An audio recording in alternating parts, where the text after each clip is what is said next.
अध्यात्म विज्ञान कोई धर्म या संप्रदाय नहीं है, ये स्पिरिचुअल साइंस है जो कुदरत के कानून पर आधारित है।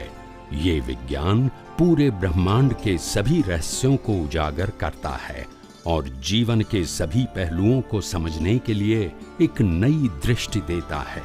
इसी को आर्ट ऑफ विजन कहते हैं, दुनिया को देखने की एक नई दृष्टि, जो अध्यात्म विज्ञानी परम पूज्य स्वामी श्री कमलेशानंद जी के निर्देशन में सनातन सत्य का अनुसंधान कर हमारे जीवन को प्रकाशित करे। जय सच्चिदानंद। अभिज्ञान જેટલું તમને સમજાશે ને જાગૃતિ એટલું સમજાશે, જ્ઞાન બેસવું જોઈએ। સમજવું એટલે ખાલી બુદ્ધિ જ નહીં, ડાયજેસ્ટ થવું જોઈએ, વાગોળવાનું।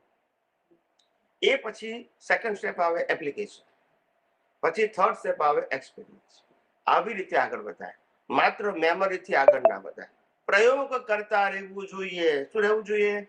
કે પેલી વ્યક્તિએ આનું અપમાન કર્યું, મને એ પ્રકૃતિને આ પ્રકૃતિ કુદરતી રચના કેમ ન દેખાય એ મારો પ્રશ્ન છે, ના સમજાય, એ મારા જ્ઞાન દર્શનનો પ્રશ્ન છે। કોણે ભૂલ કરી, કેવી ભૂલ કરી, કેમ ભૂલ કરી, કેટલી વખત કરી, that is not a subject. મારી પાસે જ્ઞાન છે, મારી પાસે દર્શન છે સમ્યક, તો મને કુદરતી રચના ન દેખાય, that is my question. Correction in your vision.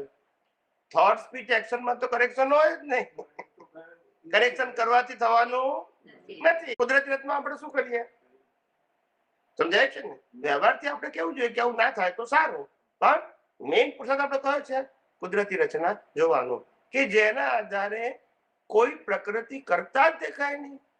કરતા ના દેખાય તો ભોગતા ના દેખાય, ભોગતા ના દેખાય તો આપણી પ્રકૃતિ માલિકી ના દેખાય। પહેલા કરતા ભોગતા માલિકી ત્રણે વસ્તુ કોરિલેટેડ છે। કેવું છે? કોરિલેટેડ છે। એક ભૂલ થાય તો એક ભૂલ થઈ જાય, થઈ જ જાય, આવું છે। એટલે આ બધી વસ્તુ વાગોળીને તમારે તૈયાર થવું પડે। એક વસ્તુ તમારે સાયન્ટિસ્ટ થવાનું છે,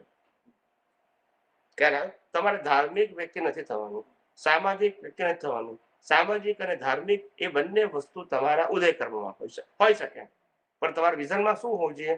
આધ્યાત્મિક, સ્પિરિચ્યુઅલ। બસ પ્રકૃતિમાં સામાજિક જીવન હોય, ધાર્મિક જીવન હોય, બે હોય, ઉદય કર્મને આધીન, પણ દ્રષ્ટિમાં શું હોવું જોઈએ? આધ્યાત્મિક, spiritual. That's it. That is the only solution.